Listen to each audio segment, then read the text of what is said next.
God, that's the thing with these setups. Once you unplug anything from the current setup, it screws up the whole setup. Yeah. That's what he essentially did when he took that webcam.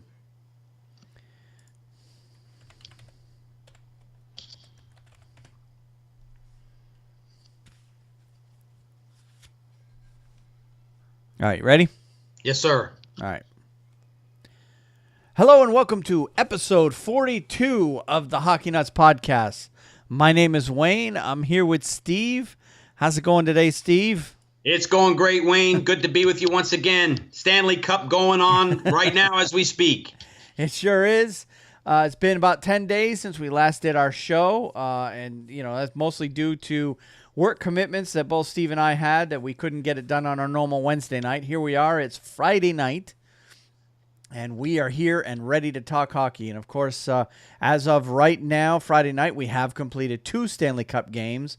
And, in fact, even though it has been 10 days since we've done the podcast, Steve, there's only been 3 games played in the NHL. So, yeah. But there's plenty to talk about in those 3 games. I mean, there were 3 big games. 2 Stanley Cup Final games and the Game 7 from the Eastern Conference Final are the games that we need to discuss tonight. So we'll get you caught up on all that. Also, the AHL is also in the middle of their Calder Cup final, so we got to get you caught up there. Vegas is in the headlines again, so we'll tell you why. And the off-season transaction season is fast approaching, and we're sensing that teams are getting itchy to get their off-season activities underway. I've seen an uptick in activity lately, so we'll get you caught up with that. But before we get going, let's remind you that you can download our show anywhere you can find podcasts, such as iTunes, Stitcher, SoundCloud, iHeartRadio, TuneIn Radio, Google Play Music, Player.fm, and, of course, any other podcast app that you may be using. You can also listen to our show right on our website at thehockeynuts.com. You can also listen to it at the hockeywriters.com website, which is a website that basically they provide all kinds of hockey content, a lot of articles, and they have a podcast page that basically takes a bunch of hockey-related podcasts and puts them all in one location for you to listen to. So it's a great site to go to. We also live stream the recording of our podcast, and it's just simply the raw recording that we live stream right on our Facebook page at facebook.com/thehockeynuts. So, and there are many ways you can support the show. If you can't do it financially, you can basically do it by sharing the show with everyone that you know that is a hockey fan, particularly if you know that they listen to podcasts. If you have iTunes on your computer or device, we would greatly appreciate if you subscribe to our show there. It helps us rise the rankings there and helps us get more notice, to get more eyeballs the higher up the rankings you are. So, of course, if you review us and rate and review the show on iTunes, it will also help us get noticed more there. And, of course, we encourage you to get involved with the show. There's many ways you can get a hold of us. Probably the best way would be to tweet us. I'm at Wayne Halley 9. Steve is SBall504man. You can email the show directly at feedback@thehockeynuts.com. And you can visit us through our Facebook page at facebook.com/thehockeynuts. And you can reach us through our YouTube channel. Shortcut to that is thehockeynuts.com/YouTube. And other than that, there's a bunch of there's actually financial way you can support our show. Of course, the show is a labor of love for us, but we do in fact pay out of pocket to produce the show a little bit each month, and we have ways that you can help us with that. We have affiliate links right on our website. We have affiliations with Amazon and HockeyMonkey.com. And if you were to go to our website, click on the affiliate links, and those links will be directed, or will direct you to those websites. And then any purchases you make after that will be will produce a little bit of a kickback that goes back to us. And of course, as always, you don't pay anything extra for everything you do.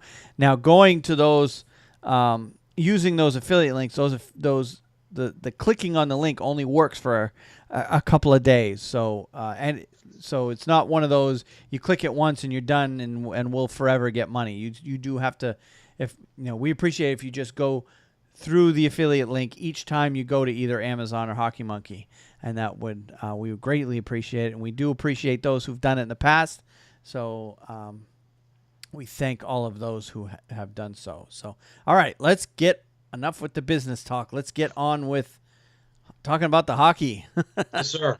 So the first thing we need to do is we need to wrap up the conference final. When we last recorded, the Western Conference had been wrapped up. And, of course, Nashville moves on to the Stanley Cup Final.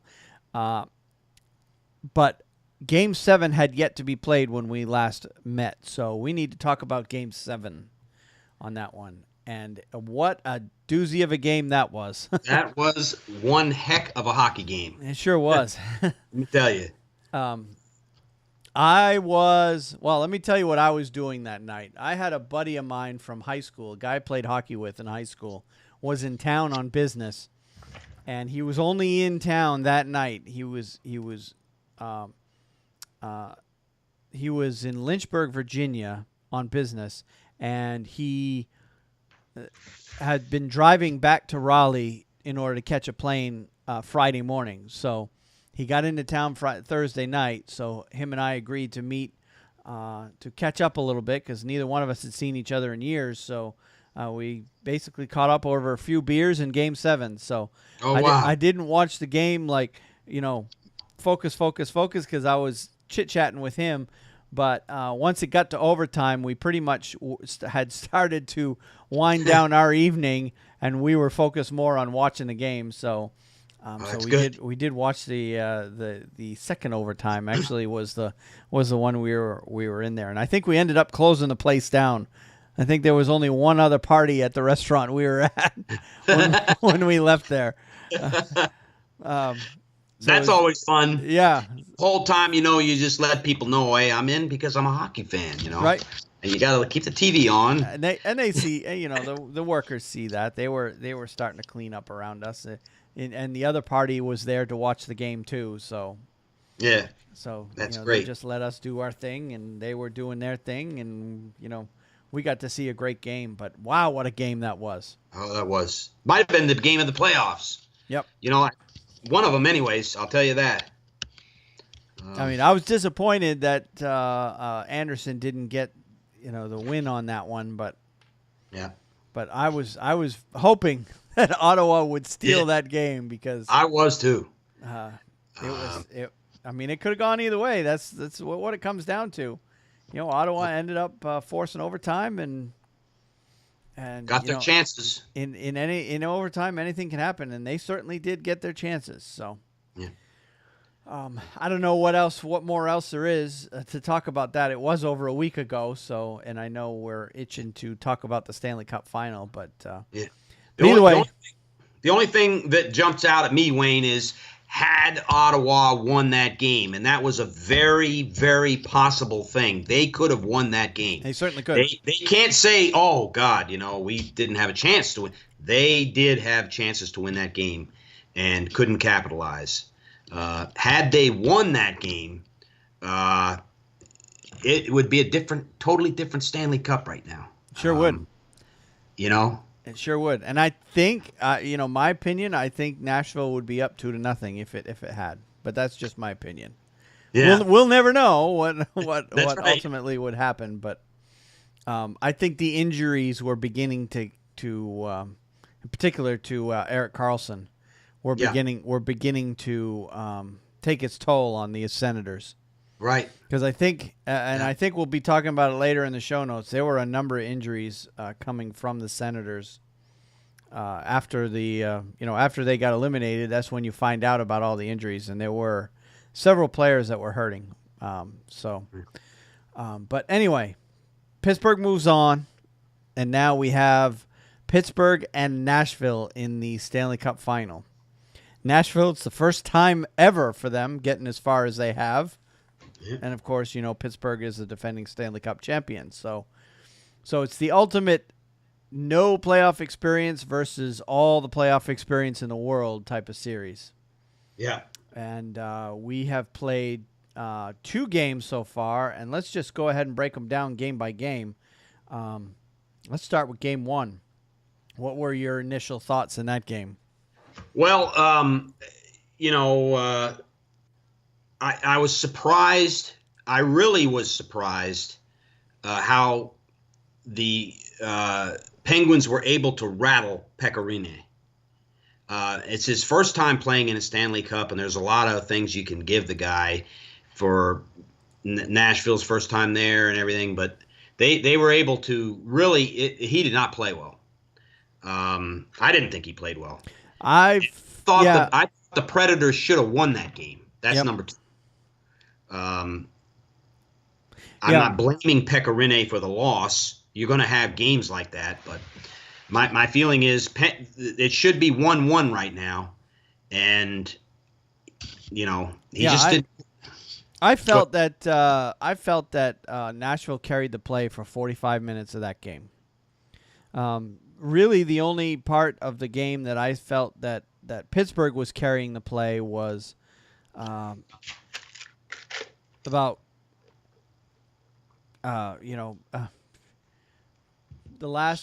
probably from about the time that the Nashville goal was waved off until the end of the first. It was all Pittsburgh, which is roughly 10 minutes worth of time. Right. That happened roughly halfway through the first period. Second period was all Nashville. Up until Nashville got their goal waved off in the first, it was all Nashville. Third period was all Nashville until until Gensel scored, and then it was all Pittsburgh then on. So it was really for about 10 minutes in the first, about 5 minutes in the third. That's it. The rest of the game was all Nashville. Yeah. I mean, Pittsburgh didn't even have any shots on net in the second period. Yeah, I saw that. I couldn't believe it. Yeah, they got outshot 9-0 in the second period. They went 37 minutes without a shot. Without a shot on goal. Yep. 37 minutes. Including the middle 20, yeah. And they only had 12 shots on goal the whole game. Yep. So Nashville should have won that game. It just, and here's the thing. I am a Metropolitan Division guy. My team is there. So I know these teams very well over the years as I've become a hockey fan. And I've watched us go into Pittsburgh for years, back when they had the Igloo, the same kind of thing. They can score goals in bunches quickly. Yep. I'm talking about the Sidney Crosby era. Yeah. Before that, I'm not, but since Sidney Crosby, they can score goals in bunches. They can come along and put 2 or 3 goals in quick amount of time. It happens all the time. In fact, it happens frequently if you watch the Penguins play. So you have to know that. You have to be aware that they are a very dangerous team, and momentum swings for them it's magnified with them, it seems. Yep. Versus other teams who may get a momentum swing, they get a power play goal, and they are able to get the puck in the end again and really make a go at trying to get another goal. Pittsburgh can score 3 goals. They can get a power play goal and there's a breakaway and a goal, and that's how they are. Yeah.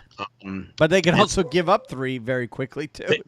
They have the mental lapses. That's correct. Yep. I agree. And that's the only reason why they haven't really dominated the NHL for the last several years. But there were and it came to me in that first game, there were several turning points in that game where the momentum swung back and forth from Nashville to Pittsburgh. And of course, the first one, and I want to get your opinion on this on the goal that was waved off in the first period, Subban's goal. Oh yeah. Nashville was dominating the play up until that point. They score a goal, or Subban scores a goal, and then they look at the coach's challenge. They use Pittsburgh used the coach's challenge on that one. They look at it and they deemed that, and I can't remember who it was that ended up being offside. But of course, and I watched the replay. I've seen it many times since then, and I really don't agree with that call, the way it was made. I don't know what your opinion was. Yes, he was probably offside, but the way the rule is written, or the way replay is supposed to work, is you have your call on the ice, which in this case was a goal. There has to be conclusive evidence in order to overturn that call. Like, you got to be 100% sure. Was I 100% sure that he didn't have his skate on the ice when that pass came over the blue line? Right. I can't say that. Right. Because the best angle that they kept showing was, a zoomed in angle, and it was very grainy, where you could it looked like his foot might have been in the air, but you're not 100% sure that it was. Right. And if that's the case, then the goal is supposed to stand. Right. Unless they know without a shadow of a doubt that his foot was up. Right. And I could be wrong, but I believe the Bruins back in the first round lost a goal on a very similar play. And in that case, I believe it was Ottawa that had scored the goal. The Bruins challenged it. It looked offside to me, but it wasn't, 100%. But they allowed the goal to stand in that case. Right. And it was almost the same type of play. So, the inconsistency is so damn frustrating. And I know the announcers were talking about it. Man, Milbury was really tearing into the refs. I think during Game 2 he was really ripping into them. It's just, to me, that particular play, it was not, to me, it wasn't 100% conclusive. So you have to allow the goal to stand. But for whatever reason, they decided, well, yeah, it looks like because there's a shadow there, it looks like his skate is up. Right. He's offside. It probably was the right call, but the way the rule is written, it has to be, without a shadow of a doubt, conclusive evidence. And I don't buy that it was absolutely 100% conclusive. So that's my stance on that. I agree with you. Here's my feelings. It should be that way every single time. And that offsides rule sometimes going to come to bite you in the rear end. If you're a fan of hockey, you're gonna lose on that sometimes when you really feel you should win. That's how it's turning out. It is so minusculely close. What they're doing, and trying to get the right camera angle and make definitive decisions on that. And if I was a referee, I'd. But in the Stanley Cup, I mean, and especially with the parity in the league, the way things are, the quality of the athletes that are playing the game now, the way the game goes, if you make a mistake on a call like that, it could cost a team dearly. This happened to be Game 1, right? Yeah. But it could be Game 5 and a pivotal game. And I don't know. There's a lot riding on it. And so I agree with you. It should be a 100% beyond a shadow of a doubt. I see it. I can tell that was an offsides or that was not an offsides. It can't be guesswork on it. Yeah. Now, I don't know. It breaks do they have different views in Toronto that we never see as fans? You know what I'm saying? Like maybe they got another angle, or maybe there was a camera from the ceiling or something where they could tell that it was a conclusive thing. And we're speculating. I believe there are cameras mounted either inside the boards or just above the boards behind the glass, right on the lines, that we may not be able to see. I don't think I've seen footage from that, but the NHL, to defend their referees, right? If they know their referees are right, they will release that video. I've seen them release that video before. I have not seen that in this case. So they may have blown the call, and the NHL's burying the evidence. That could be too. And I also have a problem with the rule itself. Anyway, if you're going to have this offside rule overturning goals. Fine. Do this offside replay. Great. I'm okay with that. Mm-hmm. But let's amend it here a little bit, because in this particular case, the goal happened probably, 30 seconds after they crossed the line? And at one point, Ron Hainsey of the Penguins had the puck, had possession of the puck on his stick, went to make a play out of the zone. Nashville intercepted the pass or the dump or whatever he was trying to do with it and kept the puck in the zone, and that's when they went in and scored.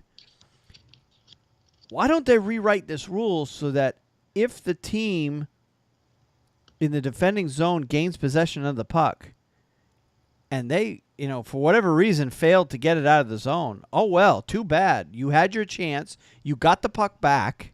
You had your chance to get it out. You didn't. The goal stands. Oh yeah, that's a good point, Wayne. Instead of because Yeah. now once he's offside, as long as that puck stays in the zone, no matter what happens, Pittsburgh Right. could get the puck and play keep away for 10 minutes. Sure. And as long as the puck doesn't come out of the zone, if Nashville scores, it won't count, even if it's Right. 10 minutes later. That's a great point.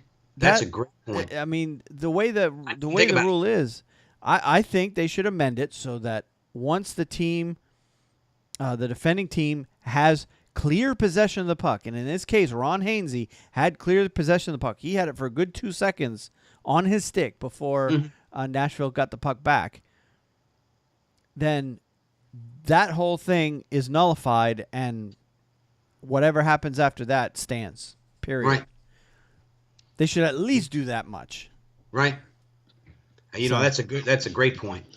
So anyway, I don't know if that's something that they will do. Probably not, because then you're going to have to replay whether or not it just gets confusing and complicated. But that's just my 2 cents. I just don't think that.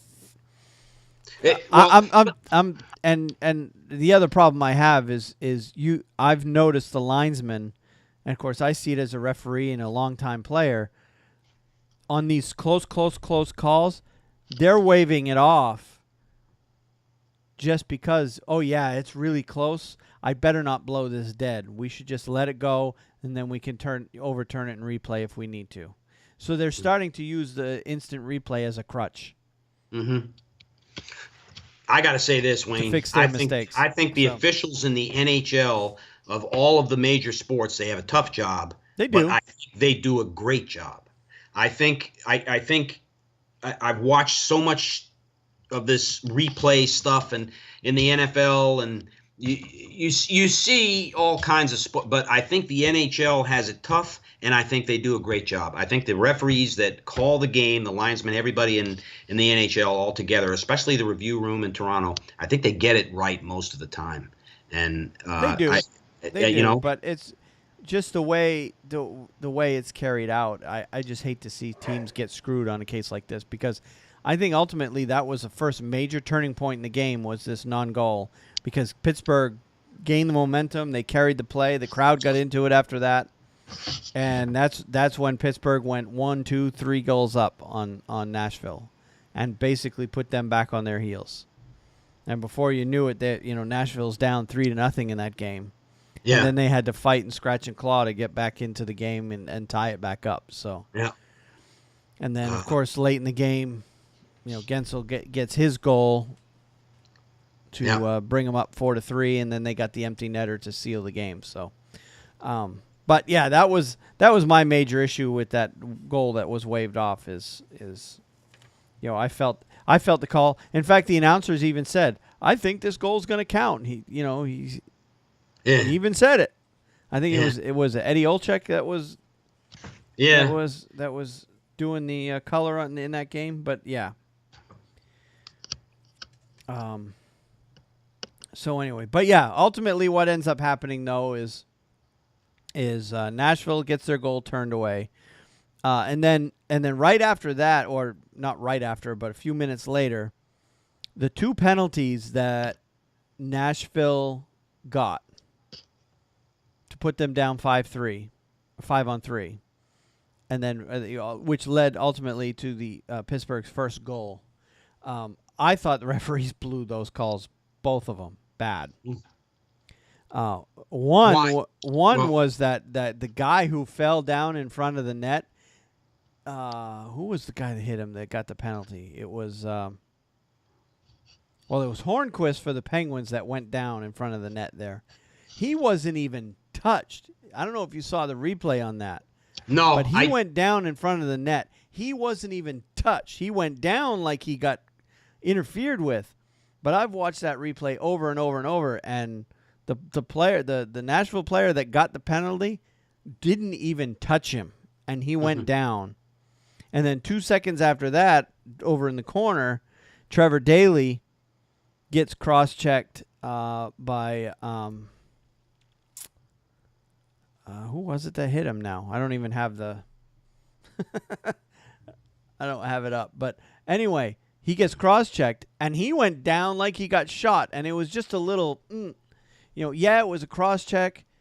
You definitely got to call that as a cross-check, but boy, did he go down easy. Yeah. He went down easy.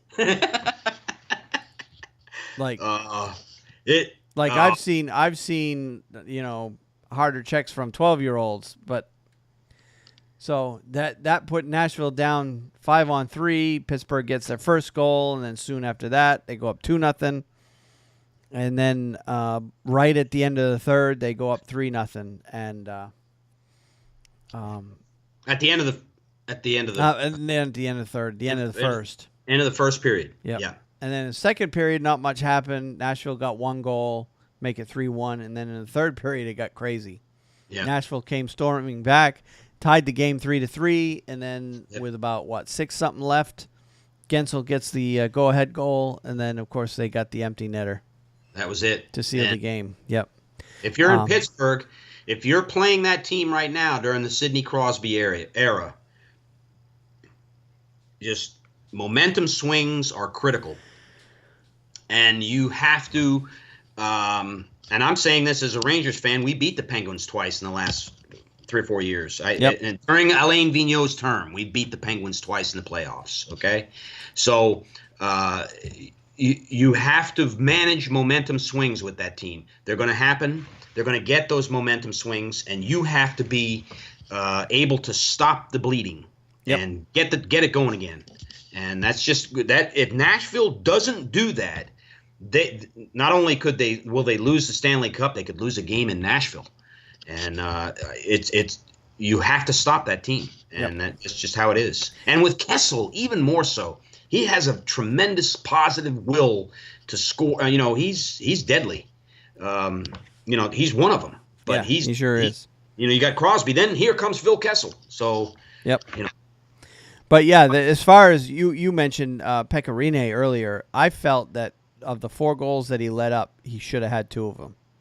He should have had the first goal. He should have had the 4th goal. I agree. The first goal, without question. The middle 2, he didn't really have a chance on those. But I think it was the first goal. But the first goal was the one he kind of reached out for it with his glove, and it kind of went off the bottom of his glove, went in the net. I seen that one. The 4th goal was the one that went up over his shoulder. That if he'd have been out one step further out, his angle would have cut it down enough that he would have been able to get it. That was the Gensel go-ahead goal. He probably should have had that one too. And the other 2, there was no chance he was going to get those. Those were just blown coverage by the defenseman and left players all alone. And they one of them went off the Nashville defenseman, which is kind of unfortunate too. So one of those other 2 goals, but there was no way he was going to stop that one. It was a shot that he saved. He kicked it out. It came from his left. He kicked it out to his right, but he kicked it right into his defenseman's leg, and bounced off the leg and went in the net. He wouldn't have been able to reach it. So right. So yeah, Rinne struggled mightily in that first game. All right, so Pittsburgh wins game 1, 5-3. Let's talk about game 2. And that one, pretty much in my mind, was all Pittsburgh for the most part. Yeah, that was a totally different game. Yeah. And Pittsburgh really never even had to worry. They had that game I saw the score 2-0, and I was like, God, doesn't look like Nashville's got a chance. Yeah, that game was tied 1-1 after one. Actually, Nashville went out in front 1-0 in that game. Oh, I'm thinking of the other game. I'm thinking of game one. I'm sorry. But it was about 3.5 minutes later, Gensel tied the game. So the first period ends with a 1-1 score. Second period, there's no goals. Third period, Gensel gets his third goal of the Stanley Cup Final and his 12th of the playoffs. So he's become quite a story. Just 10 seconds into the third, Pittsburgh went up 2-1. And then just 3 minutes later, Scott Wilson gets a goal to make it 3-1. And then 15 seconds after that, Malkin gets a goal to make it 4-1. Now, you were talking about how Pittsburgh can pile up goals in a hurry. There's a great example right there. Yep. They go into the third tied 1-1, and by the 3:28 mark of the third period, Pittsburgh's up 4-1, and then you just never look back after that. So, right. That game essentially went all Pittsburgh, and of course at the end of the game, you had the nastiness where Nashville just wanted to send a message, that kind of stuff. Yeah. That game. Well, that game was actually could have gone either way up until the beginning of the third period. Third period was all Pittsburgh, and my initial impression of that third period, because the first two periods were very even, the game could have gone either way. But the third period, it was as if Pittsburgh's playoff experience just took over, and they were like, "Okay, we're gonna win this game," And they came out bang, bang, bang, just like that. They're up 4-1, and right. That was it. That was it. Right. Listen. It was another game where the momentum swings happen, and Nashville is going home down 2-0. Yep. So they just didn't manage. It's not like it. They're not going home to an arena where they win 50%, or their record is 7-1, I believe. 3. Yeah, well, they've 7-1 in the playoffs. 7-1. Yeah. So they're going home to a very powerful arena where they win, and they win just about every single game. So I wouldn't sweat it if I was Nashville, but they have to win both games. Well, we said in the Rangers series, before the Rangers got knocked out by Ottawa, that the team is not in trouble until they lose a game at home. That's right. That's what I kept saying through the whole series.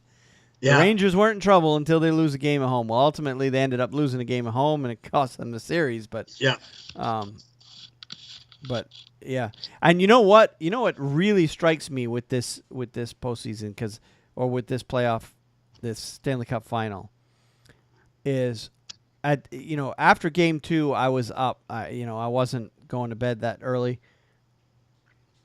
I watched all the post-game stuff on NHL Network, and of course they got their little studio set up just outside the arena, so the fans can come in behind the set, and the fans do their woo thing. Yeah. It reminded me, it so reminded me of 2011. It's crazy. It's scary how eerily similar this series is so far, even though it's only 2 games old, to 2011. Now, if you remember back to 2011, Vancouver dominated Boston games 1 and 2. Right. Won both games without a doubt. After game 2, you've got the Vancouver fans doing the same thing as Pittsburgh fans are now. Celebrating, acting like they already won the cup. We're up 2-1 or 2-0. There's no way we're going to lose this series. Woo, we got this. Pittsburgh fans were celebrating like they had already won the cup the other night. Right. Outside the arena. So when I saw that, I'm like, you know what? This looks like 2011. It really does. And, of course, in 2011, we all know Bruins, did go down 2-0 in that series. But they won both games in Boston, tied the series up 2-2. Basically, the home game won every game in that series except Game 7. And then Boston ended up winning Game 7 in Vancouver. That's how that series went. So. It can happen. I believe that Nashville can come all the way back, not just halfway back. I think they can win both games. If they do, and you know, it seems that their short-term memory is good. They can cancel out a game, forget all about it, take it one game at a time and go. But if they're able, this game tomorrow is critical. Because the way I'm looking at it right now, I find it hard to believe that the Nashville Predators are going to win 4 of the next 5 games against the Pittsburgh Penguins. Maybe against the Ottawa Senators, they could do it. But it's going to be hard for Nashville to win 4 of the next 5 against Pittsburgh. They could do it. I'm not saying they couldn't. Well, 3 of those games are in Nashville, so. 3 of those games are in Nashville. Like I said, they've got to win both those games, and then we'll see. I think we'll be doing a podcast before the games 5, 6, and 7. Yeah, I think. Yeah, because basically from here on out, there's 2 days off between each game, so we're only playing every third game at this, or every third day at this point. So yeah, between now and our next podcast, there's only going to be 2 more games. We'll be talking about games 3 and 4 on the next podcast. So, but yeah. I think they can. I think they can win both games as well. I'm with you on that one. I think here's what I'm thinking. Mike Sullivan and the Pittsburgh coaching staff, Jim Rutherford, all those guys, they're going to. We got to win a game in Nashville. Doesn't matter about the first game. I really don't think they're going to come out on the ice and say this is the game we got to have, unless they get, into the late in the second period and they've got the lead. Or the game is tied. And then they're going to really – and I'm not saying they're going to sit back on their laurels that they're up 2-0. I'm just saying that – they're just going to try to keep it close. They're going to keep it close. They're going to keep it tight. Can we win this game? Yes, we can. Then they'll take that game. And if they win Game 3, Nashville's not – I don't – if I was a betting man, and I'm not, I'd walk into Caesar's Palace and put it all down on Pittsburgh. I mean, because they're not – Nashville's not going to win 4 in a row. But in terms of the next 2 games, I think they're looking at it as we just have to win one of those games, and we really are in a very comfortable position for this Stanley Cup. Yep. And it's so like I said. Yep. That's how they're going to look at it. And if Nashville comes out, you could see it. The fans are behind them. Nashville scores first. A lot of momentum swings to Nashville's way. If they score another goal and they're up 2-0, Pittsburgh, they're going to sit there and say, hey, no need to worry. We're playing on their home ice. We should have expected this, et cetera, et cetera. And they may try and claw their way back in, but they don't have to win that game. Yeah. Then you'll see the next game, adjustments, and Pittsburgh knows they got to try and win that one. So it's going to be very interesting. This game tomorrow night is going to be the big one. Yep. Pretty much a must-win for Nashville, like you said, and I think Game 4 also is, because Nashville can't come back to Pittsburgh down 3-1. They really can't. If they want any chance of winning the Cup, these next 2 games have to go to Nashville, no matter what. Right. If that doesn't, the series is over. So, yeah. But yeah, Game 3 is Saturday night, Yeah. Which is tomorrow night as we record this. Game 4 is Monday night. Game 5, if they need to play it, is not till Thursday, June 8th. Game 6 will be Sunday, June 11th. Game 7 will be Wednesday, June 14th. So, of course, 5, 6, and 7 are still have the asterisk under if necessary. So yeah, I think 1 or 2 of those games for sure are going to be played.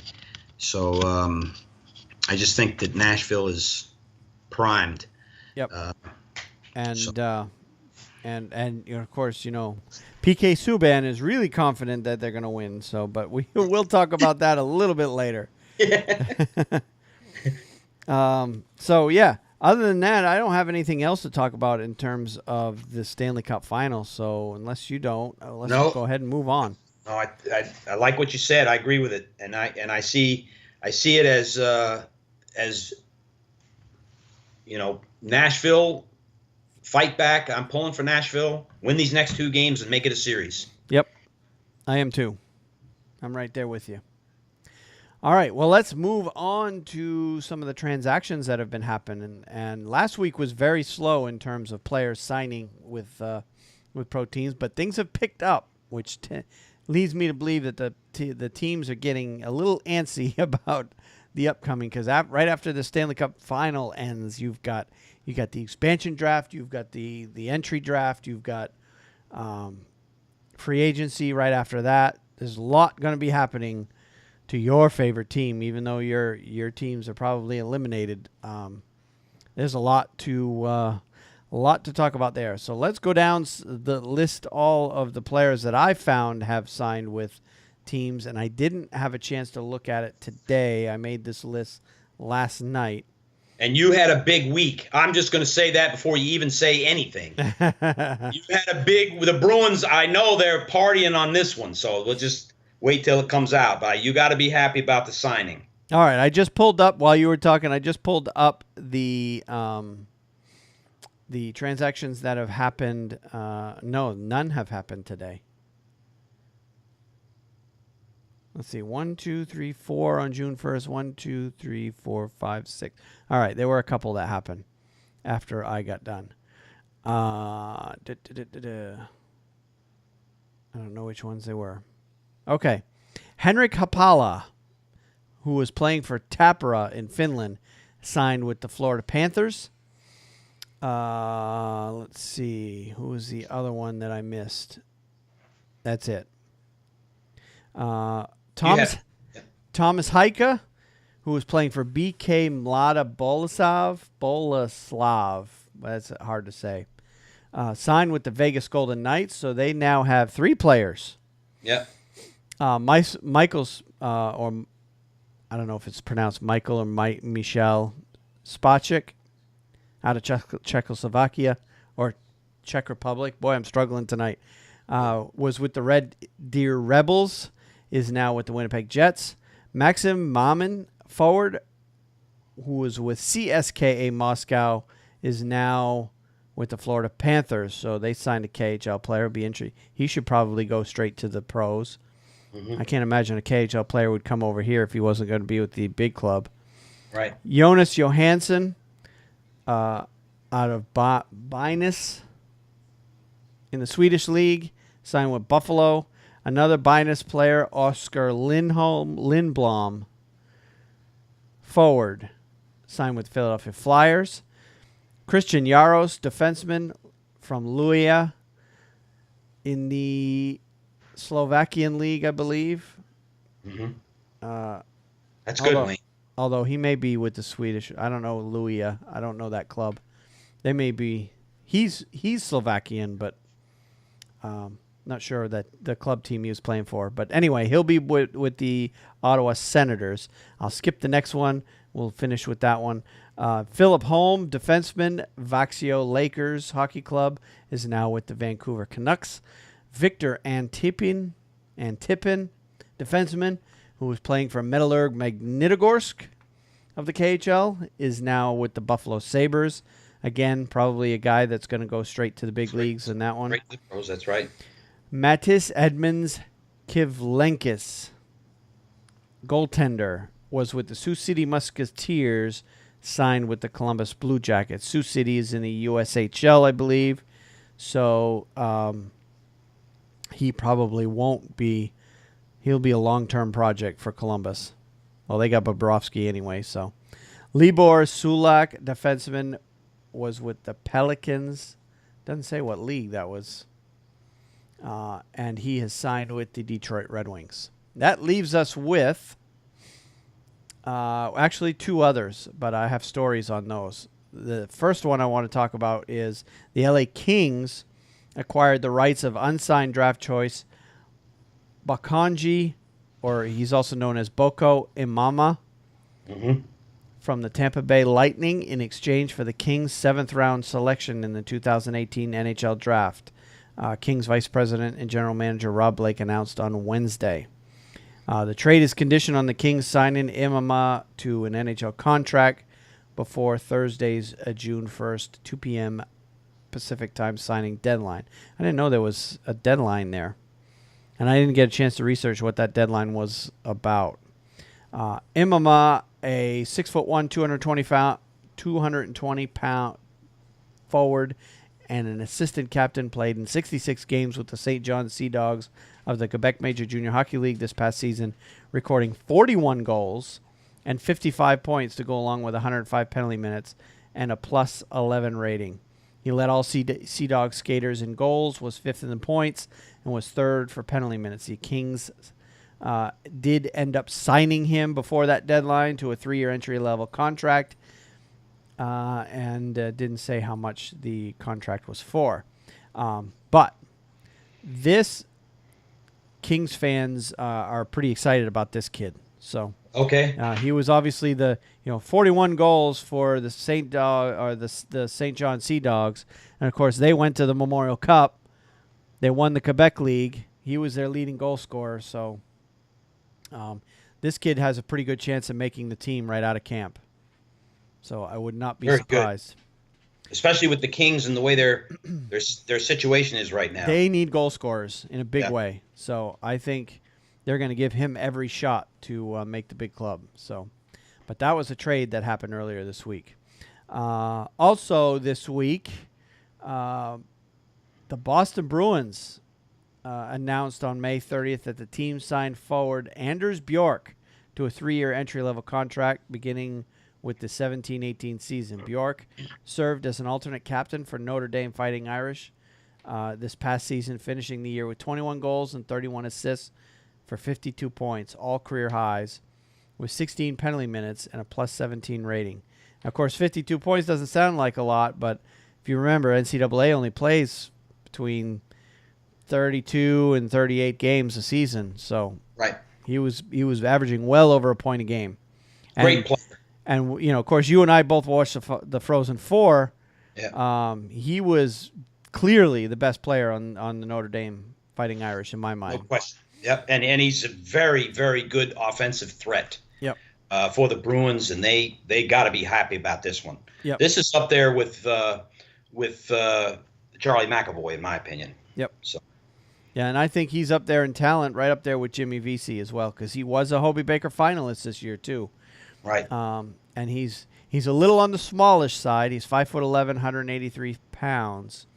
But of course, this day and age, as long as the speed is there, and he's got no shortage of it, because we watched him play. With that speed, he'll be a good addition to the Bruins, and a lot of the Bruins experts are saying that he should have a pretty good shot at making the team and possibly even be a top 6 forward for them. So yeah, I'm very excited to see what this kid can do in a Bruins uniform. So you got Bjork now, you've got McAvoy sign. Should be a fun start to the season for the Bruins. Oh yeah, they're going to be young, but there's going to be some new faces there, and hopefully you got Danton Heinen and Senyshyn, and the Bruins are set. They've made this transition, I think, and they're going to be a good team next year. Yep. So good. I'm hoping so. All I right. believe. Man. Next story I've got a couple of retirees. Steve Ott officially retired. He was with the Montreal Canadiens. He retired on the 25th, and Craig Cunningham, of course, officially retired as an Arizona Coyote on the 28th. And both took front office jobs with their respective teams. Well, I know Cunningham was with the Coyotes. Ott, I think he ended up in St. Louis. I think I have that story here somewhere anyway. Vancouver Canucks acquired a second-round pick in the 17 draft from the Columbus Blue Jackets on Wednesday as compensation for hiring coach John Tortorella. Tortorella was hired as Blue Jackets coach on October 21st, 2015, after he was fired by the Canucks on May 1st, 2014, with 4 years still remaining on a 5-year contract. After being hired by the Columbus Blue Jackets, the Blue Jackets were given the option to send their second-round draft pick in either 16, 17, or 18 to Vancouver as compensation. And, of course, they obviously chose the 2017 draft to go ahead and finalize that deal. And that pick is going to be the number 55 pick in the draft. Mm-hmm. So Vancouver just added themselves a nice draft pick for basically nothing. and they stopped that practice, by the way. They ended that rule when you sign a coach that was previously under contract or previously fired. They no longer give compensation. Otherwise, the Bruins should have gotten something for Montreal signing Claude Julien. Yeah, but they don't. They stopped that going into last summer. I think they stopped that practice. All right, next story. Minnesota Wild assistant coach Scott Stevens resigned on Tuesday, saying he wants to spend more time with his family. He quoted his quote, "I just want to be close to them," Stevens told the Wild website. "That's the toughest part of the job, moving away from your house and being away from your family. I need them, and that's what it comes down to. When you've been in one spot for a long time and raised your kids, it's a little tougher than you think. I had nothing but great experience in Minnesota. I met a lot of people and have a lot of new friends that I'll keep forever." So basically what had happened is when Stevens got hired as an assistant coach for the Wild, he went out there, but his family stayed behind in the New York area. Yep. So obviously he missed them. He probably decided he didn't like coaching as much. And he didn't say what his future plans are. He basically said he doesn't have any plans right now. My guess is he was an analyst with the NHL Network before he got hired by Minnesota. He'll probably come back to the NHL Network at some point because their studios are in Secaucus, New Jersey. So yeah. Well, listen, I have no idea what goes through the mind of Scott Stevens. I don't. But I can tell you that as an analyst, he's an excellent one on NHL Network. Yep. But I think he is a very good coach. I think he just might not have enjoyed it, or he missed his family more than He got the opportunity to get some experience, and I think if somebody like I don't know if somebody like the Islanders or the Devils said, "Listen, we need an assistant coach," and went to him, I think he'd go right back into it. Because I think he'd be home, yeah. Yep, valuable experience, and he knows the Stanley Cup, how to win a Stanley Cup. He can bring a lot to any hockey team, and I just think that I think that he resigned because it's true. He wants to stay close to his family. Why rent an apartment in Minneapolis? It's not a long-term thing. I got my experience. And we'll see what happens. I think in that when he says in what it says here, and again I'm speculating. I could be wrong. Maybe he doesn't want to go in coaching in it ever again. But when it says at this point, I'm just going to take a step back. He really has no plans. I just want to get back home and get settled, and we'll see where it goes. I think if one of those teams offers him an assistant coaching job, maybe even the Boston Bruins, it's not too far. He might take something like that, Yeah. If he wants to basically be able to go home to his home where his family is at night, I think his only options in terms of coaching would be the three teams in the New York area. Because Boston's still a bit of a commute because traffic on I-95 is not exactly the greatest in going through Connecticut. So particularly during rush hour. So of course, you know that as well as I do. Remains to be seen, but I do not think that Scott Stevens took a coaching job in Minneapolis on a whim and didn't realize. I think he got it to put it on his resume. I have the experience now, and if one of these teams will hire me, I think I'll get back up. That's my feeling, but I could. Yeah, I wouldn't be surprised if one of those teams reach out to him, and also, I'd be surprised if he didn't come back to at the very least come back to NHL Network because he will. Yeah. He can go to their studios and be home later that night. So without having to fly. So, but anyway, well, what he does next remains to be seen. All right. Next one. Less than a year after deciding to end a playing career that spanned 16 seasons, Scott Gomez was hired Tuesday by the Islanders as an assistant coach under Doug Waite. Gomez is the second assistant Waite has hired in the past 2 weeks. Luke Richardson joined the Islanders on May 18th. Gomez had 756 points in 1,079 NHL games with the Devils, Rangers, Canadiens, Sharks, Panthers, Blues, and Senators. He had 101 playoff points in 149 playoff games. Looks like the Islanders are just really cleaning house right now. Yeah. Everything but their GM, anyway. Yeah. Wow. I know a lot of people like to make fun of Garth Snow in the Island because, especially under the circumstances he was hired. If you remember way back when, he was basically hired. He was the backup goalie, and the owner of the Islanders decided to hire him as the GM, basically, take your skates off, take your jersey off, go upstairs into the press box. You're now the GM. I mean, it happened that quickly. So he was the brunt of a lot of jokes. I never liked to do it because, he's a University of Maine guy, and I had a lot of respect for him as a Maine player, and I still do, but so I never liked to make fun of him, but the rest of the hockey world does. But he's turned out to do an okay job. I mean, yeah, they're not perennial cup contenders, but they weren't really that before that anyway. So anyway, that looks like the Islanders are getting serious about getting good again. So we'll see how that turns out. All right, next story. Defenseman Michael Kempney agreed to terms in a 1-year contract with the Chicago Blackhawks on Saturday. Financial terms were not disclosed. That was a re-signing. He was with them before. There was talk of him going back to the KHL, but obviously he won't be. The Canucks signed him. And I believe I saw somewhere else that it was pretty cap-friendly terms, somewhere in the $1 to $2 million neighborhood, but don't quote me on that. Mm-hmm. All right, Steve Ott was named an assistant coach for the St. Louis Blues on Thursday, which officially ends his NHL playing career after 14 seasons. The 34-year-old who played for the Blues from 2013 to 2016 signed a 3-year contract. So apparently he didn't like old Montreal, huh? Didn't want to stay there. Can't say as I blame him. He wasn't in a Montreal jersey for long, though. No, he wasn't.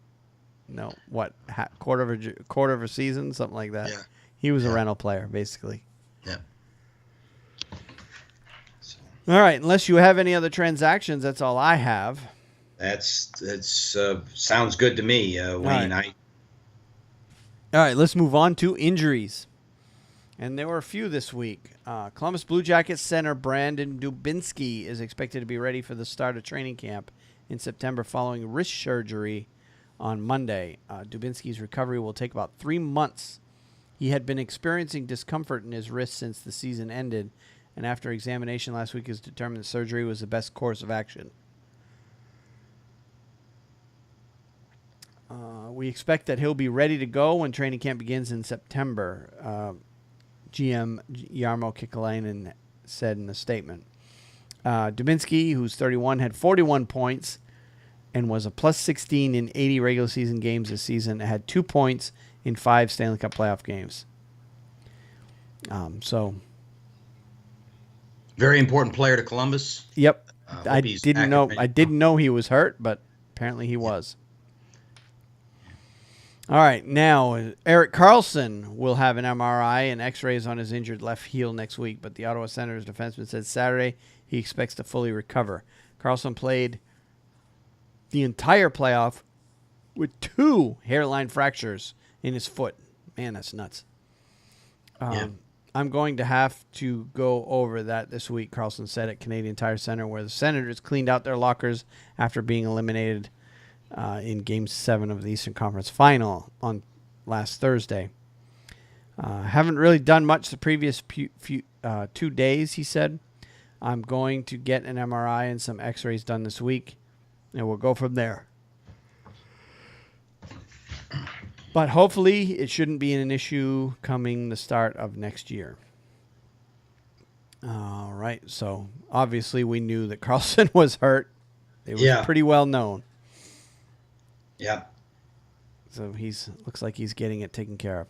Arizona Coyotes center Tobias Ryder is expected to be ready for the start of next season following surgery for an ankle injury he sustained playing for Germany at the World Championships earlier this month, or last month. Coyote said his recovery time will be 8 to 12 weeks. Ryder was injured when he crashed into the boards in a 6-3 loss to Russia on May 8th. And did not play the rest of the World Championship after that.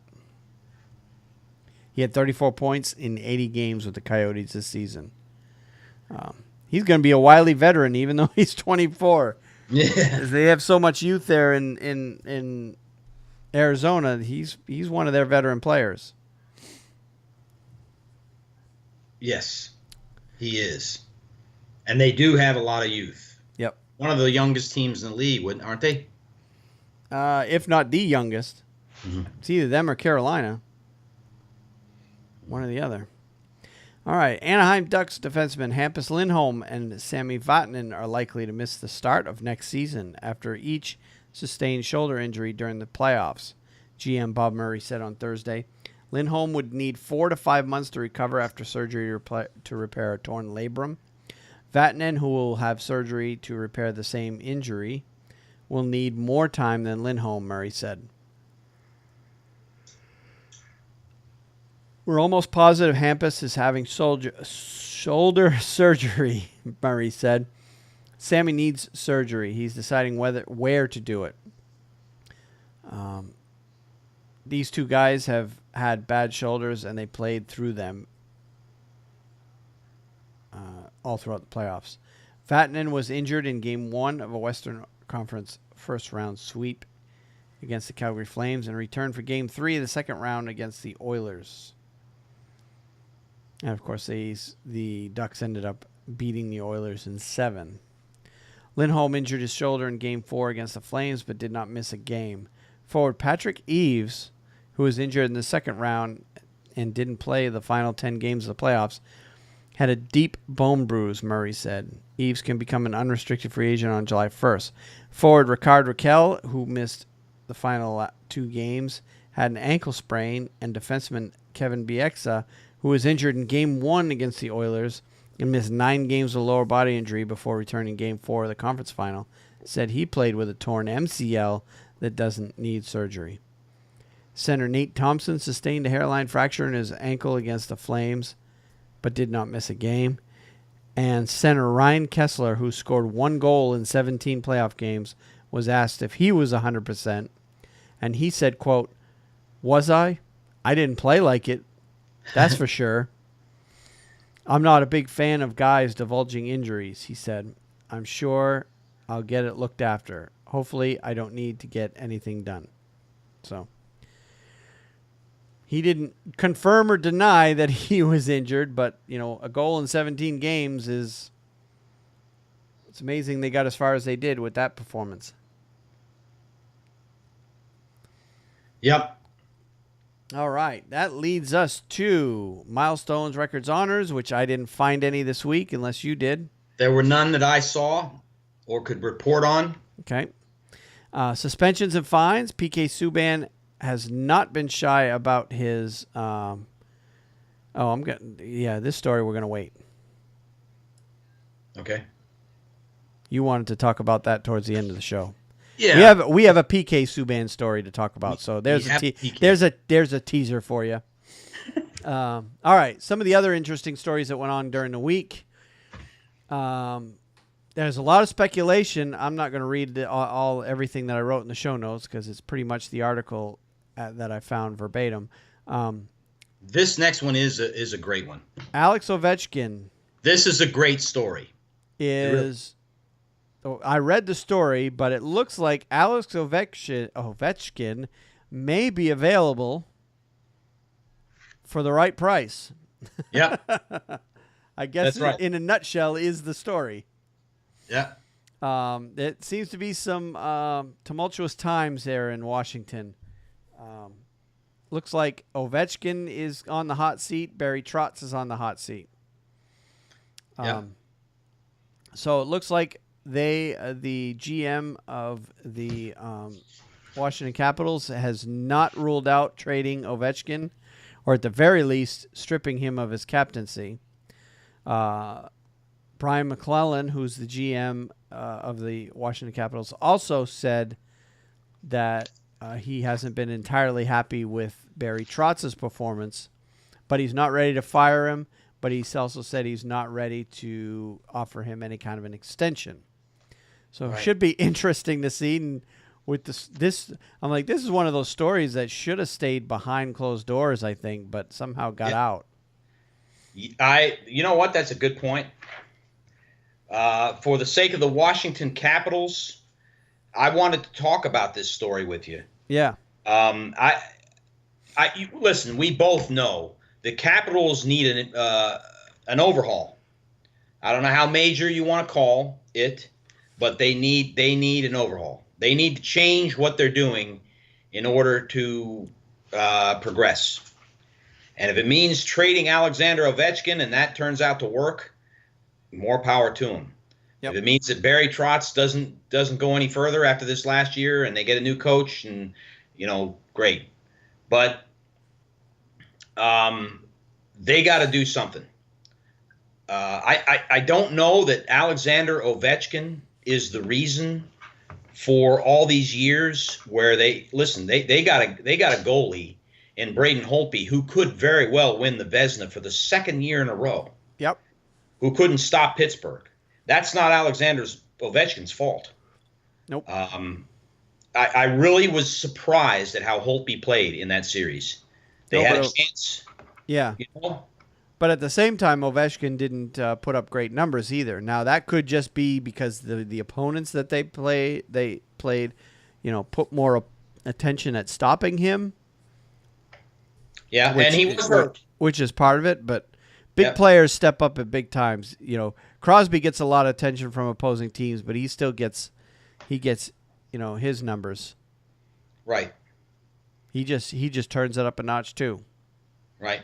So yeah, essentially what it is you've got Ovechkin, who they're not entirely happy with. They've got Trotz, who they're not entirely happy with. They've got some I guess you can really narrow it down to they've got some culture issues inside that locker room where that may be causing them. They're trying to get to the bottom of the fact that they haven't made it out of the second round at all in the Ovechkin era. Right. And he's been their captain for a long time. So Trotz hasn't been there forever. The second round failures, if you will, were happening before Trotz got there, but it obviously hasn't changed because they're still losing almost every year in the second round. So ultimately what needs to happen is owner Ted Leonsis and the GM Brian McClellan are adamant that they want this disappointment to stop, and they want to move on to the next round. Right. So, and they're at this point, the year they would do it. Yeah. They had it and they blew it. But again, I'm going back to it's not just Alex Ovechkin's fault. Nope. And yeah, you can take it and tie it around his neck and make him the scapegoat for it. But there's reasons other than Alex Ovechkin. And hey, maybe this is Alex Ovechkin's swan song. He's going to Vegas. I don't know, but I think if they ultimately do move Ovechkin, it will be to a Western Conference team. Washington is not going to allow Ovechkin to stay in the East. That much I would bet on. Yeah. You're not going to take a good player like him and keep him in the East where he the Rangers would love to have him. I'm going to tell you, they'd love because they need a goal scorer. Even if he's 31 years old. Hey, we'll put him on a line with David Krejci. He'd look good there too. Yeah, yeah. Yeah. But I'd hate to see Boston mortgage their future to get a guy like him too. So That's true. Yep. and that's ultimately the only way that Washington get enough in return for Ovechkin, because he could still have 3, 4, 5 more years of 40 goals plus. Oh, sure. No question about it. You know, the price for him, yeah, he's got a price, but I guarantee you it's pretty high. You're talking probably multiple first-round draft picks and some NHL caliber talent going the other way. Yeah. For him. So, but could be an interesting story to follow. It's going to get dicey this summer too. Yep. It's going to heat up. So. All right, let's move on to the next one. Next one's real quick. The Winnipeg Jets renamed their arena. It's going to be known as Bell MTS Place. Of course, it was known as the MTS Center before. All that is just simply Bell Canada launched Bell MTS following the acquisition of Manitoba Telecom Services in March. So it's just a slight name change. The sponsor essentially is the same, or the company is the same. They're just changing the name of the arena. So that's all that is. All right. Next one, NHL Commissioner Gary Bettman on Monday announced a schedule of special events for the 27-18 season, including the 2018 All-Star Game, which will be held at Amalie Arena in Tampa, Florida on January 28th. We should go. Yeah. That would be fun. That would be fun. That's unbearable of a drive. No. Roughly 10, 12 hours from here? That sounds right. Yep. Yeah, something like that. Yep, it would be a fun weekend. Go down there, bask in the sun for a couple days. All right. And also, he announced that the 2018 Coors Light NHL Stadium Series between the Toronto Maple Leafs and Washington Capitals at Navy Marine Corps Memorial Stadium in Annapolis, Maryland on March 3rd. Bettman gave his State of the League address before the Pittsburgh Penguins and Nashville Predators played Game 1 of the Stanley Cup Final. He touched on the ambitious international offering of events ranging from the 2017 NHL China Games, the preseason games between the LA Kings and the Vancouver Canucks September 21 and 23 in China, to the 2017 SAP NHL Global Series in Sweden, which will be 2 regular season games between the Avalanche and the Senators on November 10th and 11th. Bettman said the outdoor game between the Capitals and Maple Leafs will launch a series of Coors Light at NHL Stadium Series games at U.S. military academies over the next few seasons. So an outdoor game in Annapolis, Maryland. Very good venue for it. That's another one. That's another one we should go. In March 3rd, it's probably still cold up there in Maryland. Yeah, oh yeah. That I thought I was very glad to see that. Yep. That's an excellent place for an outdoor game and excellent venue. They'll probably sell it out. I mean, that'll be only about a 5-6 hour drive for us. That's not far at all. We got to raise some crowdfunding here so we can go to some of these things. Yeah. Yep. I got to do something. We'll be happy to report to all the listeners if we can raise the funds to have them help us go. We will be happy to report daily, hourly, whatever they want. That's right. The City Field Winter Classic, even though that's a little bit longer drive, let's include that too. Yeah, right.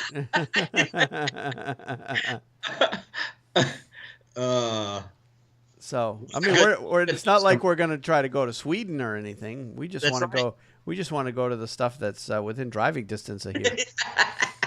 Yeah. All right, so back to the All-Star game, though. Basically the format's going to be the same. It's going to be 3-on-3 with the skills competition. Same thing as was this year. So apparently they like that format. And what else did they come out of that? He addressed a variety of topics, including video review, the rationale for preseason games in China, and the 2018 Pyeongchang Olympics, and the possibility of Nashville hosting an outdoor game. So the video review, basically in a nutshell, they're going to be taking a look at things, but ultimately right now they're happy with the way things are for the most part. So they might see some slight changes, but he didn't speculate on what. On the Olympics, he said the things in, talking about China, we're obviously going to be playing preseason games in China and the regular season games in Sweden. We had, as part of discussions toward the end of last year, we had hoped to develop with the NHLPA, the Player Association, a robust calendar over a 9-year period that would have included 2 World Cups, possibly the 2 Olympics, and what we've been calling the 2 Ryder Cups, in addition to a variety of other ventures. But that kind of got derailed because it wasn't something that we could get traction on with the Players Association. So Bettman blaming the players once again for them not being able to do anything. He does like to blame the players a lot for stuff. That's why the fans don't like him. Bettman later gave additional background behind the lack of traction, saying the league met with the Players Association in November to talk about the World Cups. He said, we said conceptually that's a great idea, except we each have a reopener of the collective bargaining agreement, exercisable by notice in September of 2019, effective by notice in September of 2020. If we're going to plan a World Cup of 2020, we either need to give up the reopener or pick a different date. Mm-hmm. On growing the game in China, we're working very hard and very focused on developing the Chinese market, in part because we have been told by the Chinese government at very high levels that there is, leading up to 2022, a priority to develop winter sports. I was told by the Minister of Sport when I was there about a month ago that they would like to see 300 million more participants in winter sports, particularly and including hockey. The issue of the Olympics of 2022 in all my meetings was, when I was in Beijing, never came up. And I think the focus is more about long-term developing the sport, not necessarily what happens for 2 weeks in 2022. On participation of the 2018 Olympics in South Korea, whether or not it was still a settled issue, he said 6 weeks ago, we were very clear, definitive, that the teams had no interest in going to the Olympics in Pyeongchang. Was it still an open issue? It is not and has not been. On the possibility of signature events being held in Nashville, an outdoor game in Nashville at some point might be nice. They have a nice outdoor stadium, actually a couple to choose from. Mm-hmm. So that would be really something, venturing that far south to play a game. And it would have to be played in February, wouldn't you say? February or Probably, March. Yeah, February, early March. But if they can pull off in Nashville, well, they did L.A., and L.A.'s climate is roughly similar to Nashville and Carolina. So right, I agree. If they could do L.A., they could do Nashville. If they could do Nashville, they could do Carolina. That's true. I'm still holding out hope that we're going to get one here. That would be great. Yep. All right, next story. Vegas Golden Knights will have an additional 24 hours to complete NHL expansion draft process than originally planned, NHL Deputy Commissioner Bill Daly said on Monday. The list of protected players from the other 30 NHL teams will be provided to the Golden Knights at 10 a.m. on June 18th. That's just 4 days after Game 7, by the way. And they will have until 10 a.m. on June 21st to submit their selection list. The 72-hour window is up from the original one of 48 hours, Daly said. The Golden Knights can sign any restricted or unrestricted free agent left unprotected by his team, and the window for them to do that was also increased from 48 hours to 72 hours between those same dates, the 18th to the 21st. These free agents would not otherwise be allowed to sign with a team different than the one they played this season, July 1st. And it sounds like George McPhee is going to be going after some of these restricted and unrestricted free agents during that window. I agree. I've been keeping tabs on the Vegas situation. I get the feeling that while Bob McKenzie said there's a lot of stuff going on behind the scenes, we don't want you to pick this guy, blah, blah, blah, blah, blah, and I'm sure that's going on. I think George McPhee knows to a certain extent he's in the driver's seat. Yep. And he certainly is. He's not worried about breaking, He's in the driver's seat. He holds all the cards, but at the same time, I don't think he wants to go pissing off other GMs because he's going to have to deal with them, once they get going.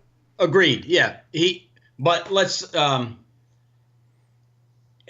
So if a team some comes of these to players are in contractual predicaments, and McPhee is the guy who can make some of that stuff go away for some teams. I'm thinking specifically right now, Marc-Andre Fleury and Matt Murray. That's a big one. Yep. Pittsburgh's not solving that one yet and can't. They're in the Stanley Cup Finals. Yep, and I can't wait to see what they do to solve it. Yeah, they're going to have to solve it because I just don't see George McPhee ducking both those players. Right. I just don't see it happening. One of those two guys is going to go. Yep. Well, see what's happening. Basically, George McPhee has talked to. I wouldn't be surprised if he's had multiple conversations with every GM in the league. Yep. He's not going to want to piss off a guy that he might eventually make a trade with down the road. A season or two down the road. So if a team comes to him, and from what it sounds like, most of the conversations that are happening, teams are approaching him saying, hey, what do we need to do to make sure that you don't take this guy or this guy, right? Right. So Pittsburgh may have already done that with their goalie situation. They may have already gone to Vegas and say, we want to keep both Murray and Fleury. What do you want in order to make that happen for us? And that's what Bob McKenzie is essentially referring to is the behind the scenes stuff. So we could do all the mock drafts. I thought about it this week. I'm like, why even bother do a mock expansion draft? Because all those backdoor deals are going on. Right. That's going to just throw a monkey wrench into any draft situation. So and you make a great point, and here's the thing though. I'm George McPhee and I'm sitting there and I'm starting up a team. And I got to have a good goalie. I can't just if there's not an availability of a good goalie anywhere, then I'll just have to take my chances and go with somebody that I feel I can get. But here's Matt Murray and Marc-Andre Fleury. Yep. Fleury with a no trade clause. No movement clause. Right. So they would need Fleury's permission to move him, first of all. And maybe in Pittsburgh, that's the way to go. Is say, look, we've talked with Marc-Andre Fleury. He will take the trade and go that way. That solves a big problem because if I'm George McPhee, I'm sitting there and I get the phone call from Bill Rutherford. I'm gonna say, listen, I got to get a good goalie. I'm looking at your team and you can only protect one. Right. So what are you gonna do? I mean, you got to do something. You got to do something. Put yourself in my shoes because I gotta produce a winning team soon. So. Here I'm looking at two Stanley Cup winning goalies. Yep. And you want to sit there and keep both of them. No other team in the league has that luxury. So what are you going to do? I mean, I want Matt Murray. He's not protected. That's who I want. Yep. And Rutherford can't sit there and feel pissed off about that. I mean, he's had plenty of opportunities. He's had plenty of opportunities to move one of those players. He could have done it at the trade deadline. He didn't. Yep. He could have done it during the season and didn't. Yep. He decided that they were going to make their Stanley Cup run with the two goalies they have and worry about that later. And, later's coming right up. They're going to have about 4 days after the Stanley Cup Final ends, assuming it goes all the way to 7 games. Right. They're going to have 4 days to figure out what they're going to do. And then they're going to have to give Vegas a list of protected and unprotected players, and one of those goalies is going to be on that list of unprotected players. So, yeah, Because they won't be able to trade. I don't think they can trade him after the season ends. Who's that? The Pittsburgh. I don't think they can trade him after the season ends and before the expansion draft in that 4-day window. Right. You mean Fleury? Either one, yeah. Oh yeah. Yeah. So that one is a big one. It's not a small one. That's a big problem. And even if Pittsburgh wins the Stanley Cup, which right now odds on they're going to have to solve that problem in a limited amount of time. So I don't know. It's going to be something. I'm looking forward to it. Yep. Should be fun. All right, we have a good news story. Not that none of these weren't good news, but came out right after Ottawa got eliminated that Nicole Anderson, the wife of Ottawa Senators goaltender Craig Anderson, is cancer-free, according to Craig Anderson. Yeah. Nicole was diagnosed in October with nasopharyngeal carcinoma, a rare form of throat cancer. The couple received the good news after tests this week, Craig Anderson said. He did a PET scan and MRIs, and as of right now, everything is clean, and we'll just cross our fingers, he said. We've got to do scans, I think, every 3 months. As of right now, things are positive, but you're not out of the woods until you get 2 years of cancer-free news.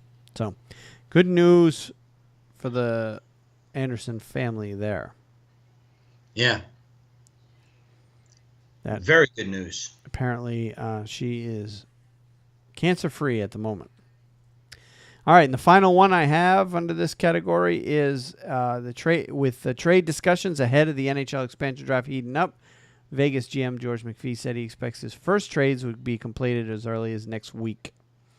McPhee said Thursday that other NHL GMs are eager to get the Golden Knights to agree to compensation in order to not take a protected player. See, we talked about that, how their teams are doing that. Mm-hmm. There has been a lot of discussion in the past few days, and I think it's going to be pretty steady from here on out, McPhee said in Windsor, Ontario, where he's scouting prospects in the Memorial Cup tournament.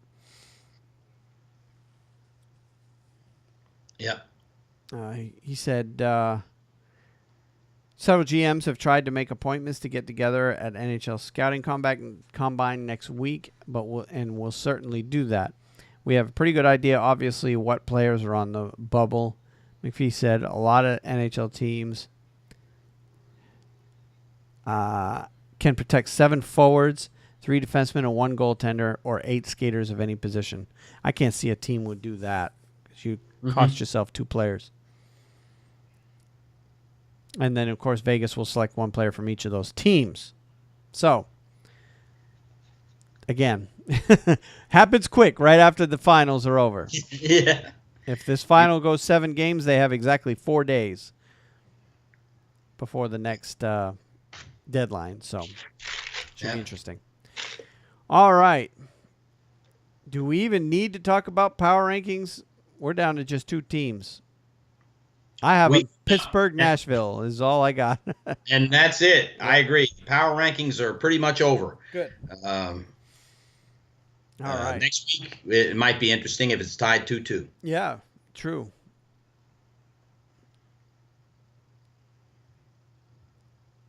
All right. Let's talk some Memorial Cup.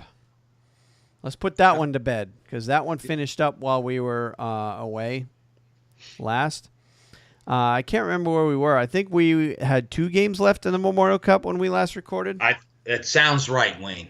And those final 2 games, Erie, that was the quote-unquote semifinal. Erie Otters beat the St. John, New Brunswick Sea Dogs 6-3 in that game to advance all the way to the championship of the Memorial Cup, which is a one and done, just like the NCAA national title.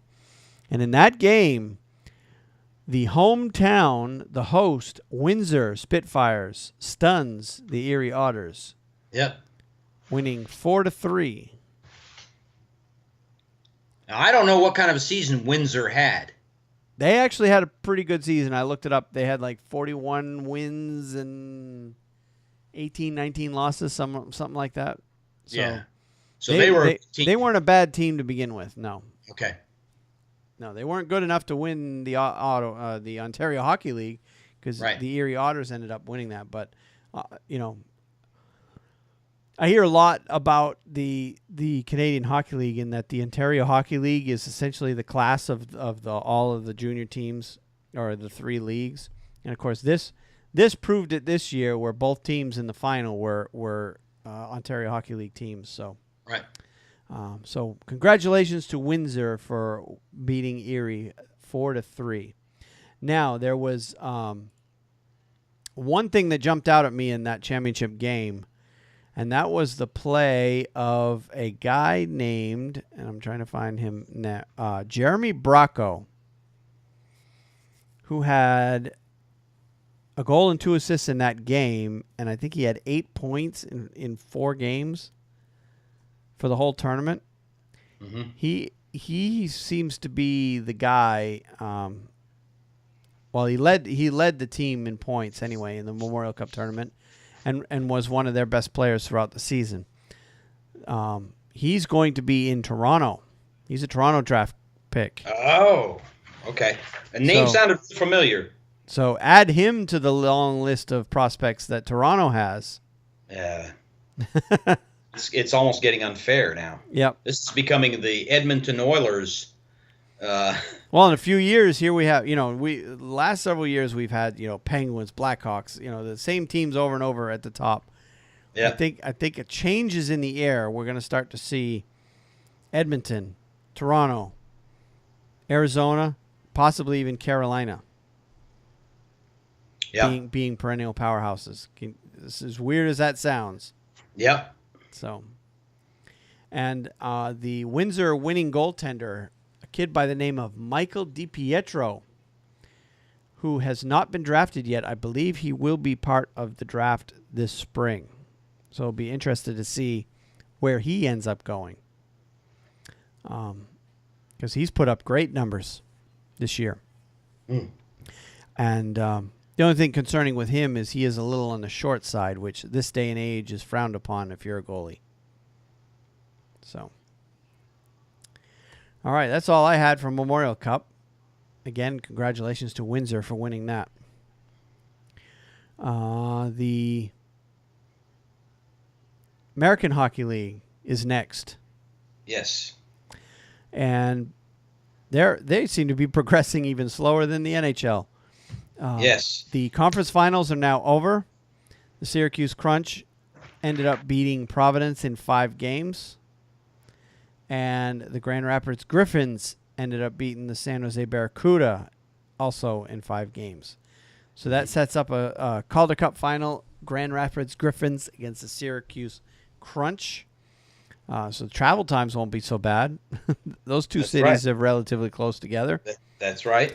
And that game is actually, game 1 is in progress right now as we speak. It's 1-1 at this point. About I think late in the first period, I think is what I have. Mm-hmm. So yeah. I disappointed that Providence didn't make it, but yes, I was going to ask you about that. Several players did get some playoff experience, so that's a good thing. Yeah. Even though it's not quite the same as NHL, but it's similar because you got 7-game series. You need to win 4 series to win the Calder Cup. So, in that sense, they got some experience. Mm-hmm. Just smaller crowds. That's all. Yeah, that's going to be an interesting final. Grand Rapids, a perennially a good team. Yep. Yeah, Syracuse is the minor league team for the Tampa Bay Lightning, and Grand Rapids is the minor league team for the Detroit Red Wings. That's where Jeff Blashill came from. He coached the Grand Rapids Griffins. He did, yep. So Gustav Nyquist played there quite a bit. Jimmy Howard back in the day played there. Yeah. So, yeah, a lot of Detroits. They've had a lot of good players come through that organization. So. Yeah. All right, and that leaves us with the ECHL, and that league is also in its final, and you've got the Stingrays from South Carolina playing against Colorado Eagles. Yep. And the Eagles are up 2-0 in that series. Yes. That one's a little closer to home for us. The South Carolina Stingrays in Greenville? Yep. That's a couple 3 hours away. Maybe three or 4 hours away, 3.5 maybe. Yep.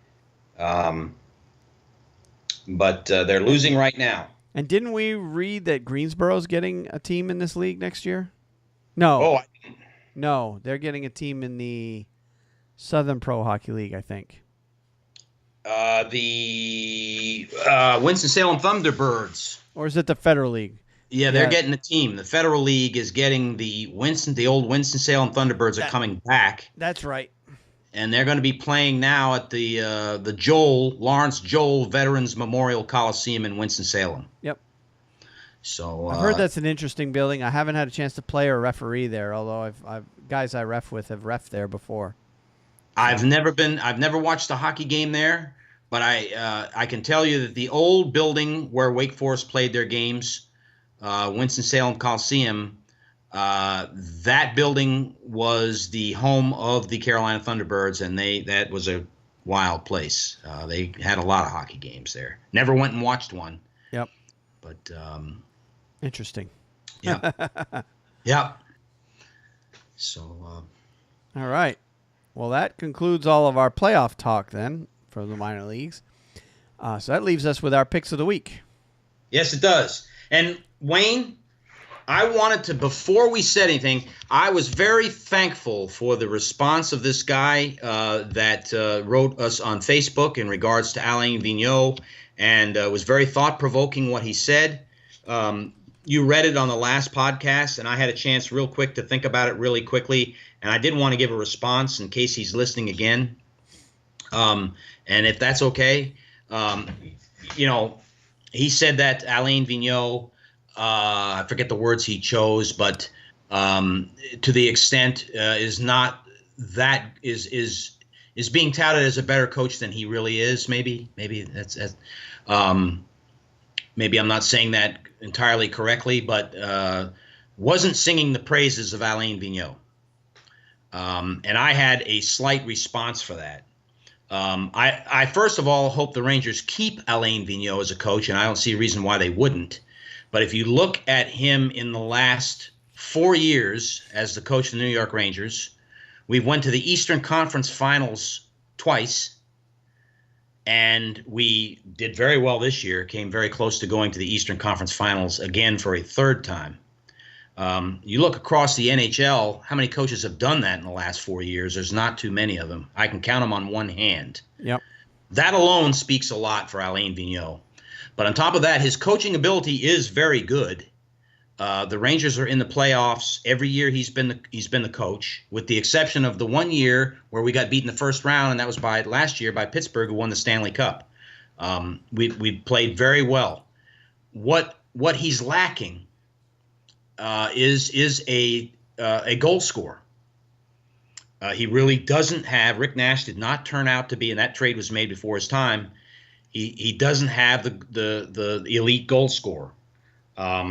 But I think his coaching ability is very good, and I see no reason to. I think he's doing better than John Tortorella did.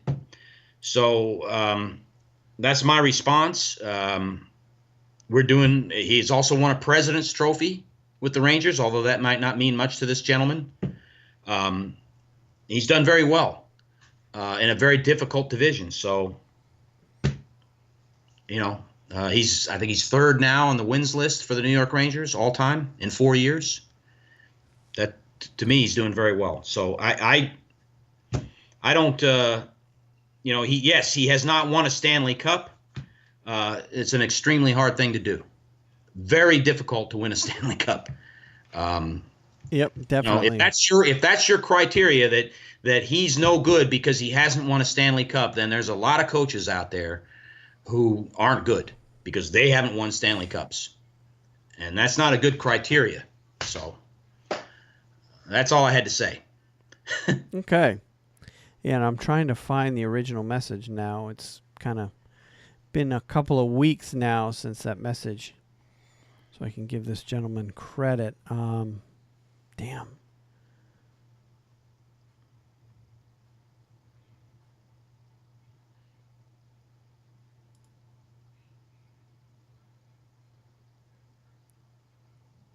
Yeah.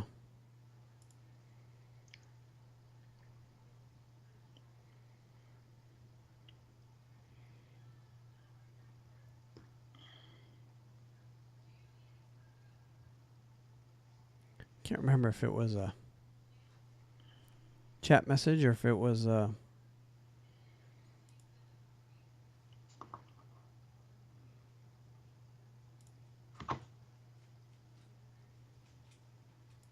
Oh, that's not it.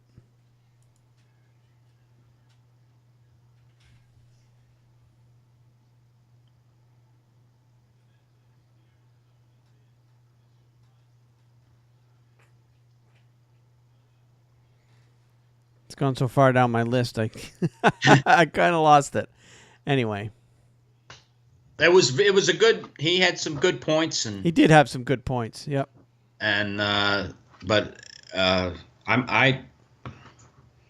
think that the Rangers extended his contract this year for a reason. So, I think Barry Trotz is a hell of a coach, but hasn't got him to the Stanley Cup. Nope. So, All right. Well, let's go ahead and move on to the picks of the week then, and I'll let you go ahead and start okay. because yours is a good one. Mine's a good one, but it's not as good as yours. I want to finish mine quickly so we can hear yours. All right. I read this article, Wayne, and I think I texted you and I told you. I immediately thought of Mark Messier because Mark Messier guaranteed a victory in Game 7 back in 1994 when they were playing the Vancouver Canucks, and he delivered on that. The New York Rangers went on to win the Stanley Cup in 1994, which for the first time in 54 years.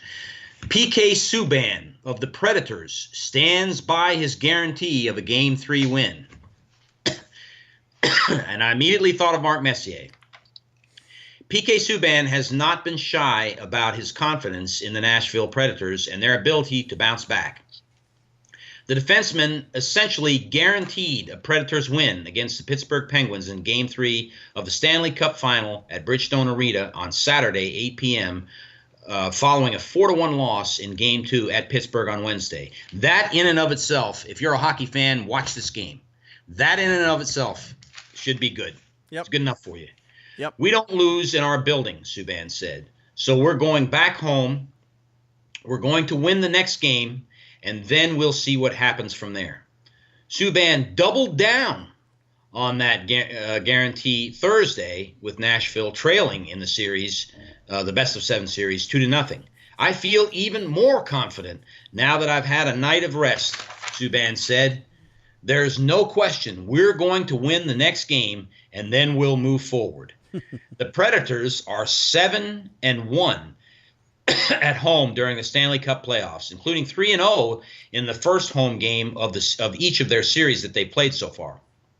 They expect a raucous crowd Saturday and will try to take the first step in evening the series before it heads back to Pittsburgh for Game 5. Well, they did what they had to do, Subban said. I mean, that's what they're supposed to do. They wanted to take the games at home, and now we have 2 games at home, and we want to take both of them. At the end of the day, it starts Saturday, and you want to take one game at a time. We've had tremendous success in our building, and we're going to take advantage of it. My hat's off to PK. I'm actually rooting for them. I hope they win. But that, that's a big, big guarantee there. When I saw that story, I'm like, are you kidding me? He did not just do that. He did not just guarantee a win. Yeah. I'm like, oh, now he's going to have to go out there and back it up. You're giving the other team chalkboard material, but you know what? If there's any guy in the league who would do something as bold as this, it would be PK Subban. He is just that kind of personality, and it's that personality that the Montreal Canadiens did not like and ultimately ended up shipping him out of town. But you know, that's Montreal's loss. So I think it's great. You know, anytime we can add more fun stuff to this whole thing, yeah, like you said, that in itself, the guarantee in itself, is enough to want to watch that game tomorrow night. So yeah. All right. Well, while you were talking, I continued to look, and I found the original post. A gentleman by the name of Mike. I'm not going to give his last name. He may not want us to do that. So, but guy by the name of Mike. Here's his original post. He said, "Since you guys put such passion into this, I got to respect that. But I have to tell you that your objectivity gets a bit lost when it comes to your own teams. As an example, I'll just mention the assessment that Vigneault did nothing wrong." I don't think it said he did nothing wrong, but I think I think if you take it another look objectively, and keep in mind I'm no Sens fan or any Eastern Conference team for that matter, you'll see some truly lamentable personnel decisions prioritizing Stahl, Girardi, McDonough, for instance, while sitting Shea for extended periods when he had already shown he could be effective. When in fact the entire year he had demonstrated that the youngsters could be highly effective in all situations. Yeah, and also they sat Bushnevich a lot too. Yes, they did. They didn't let him play in those last few. Yep. These aren't 20/20 hindsight issues either, but the kind of thing an NHL coach should be able to see.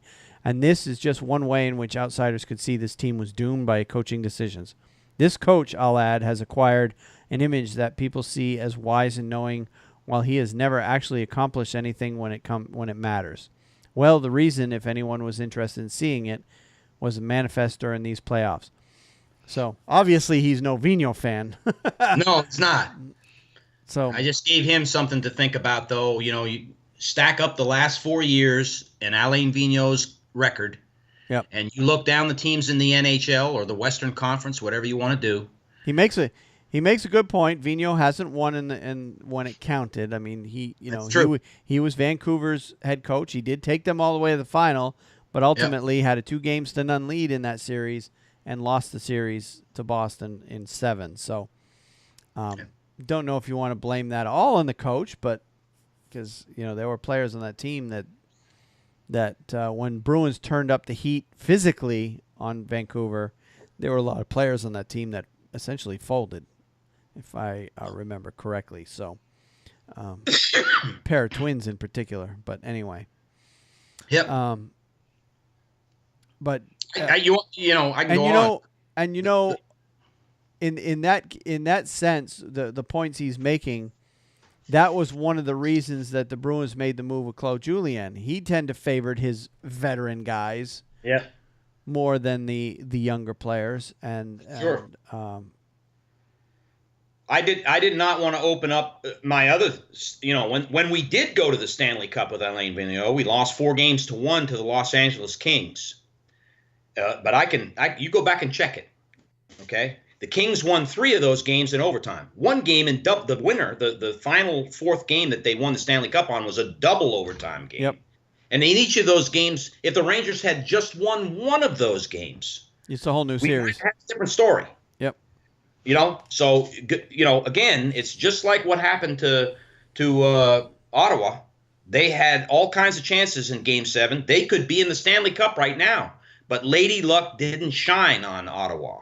And that's what happens a lot of times in the NHL playoffs nowadays. Yeah. You have a tremendous amount of parity. You have difficult road no matter which way you go. And Alain Vigneault has not had Lady Luck shine on him. It just hasn't happened. And if you don't think that's important, I beg to differ with you. I mean, it is. Well, the overtime games can go either way. It really can. Yeah. And more often than not, both teams get really good chances. A lot of times hitting posts, crossbars, whatever. Like you said, a lot of times overtime games do come down to a bit of luck. Yep.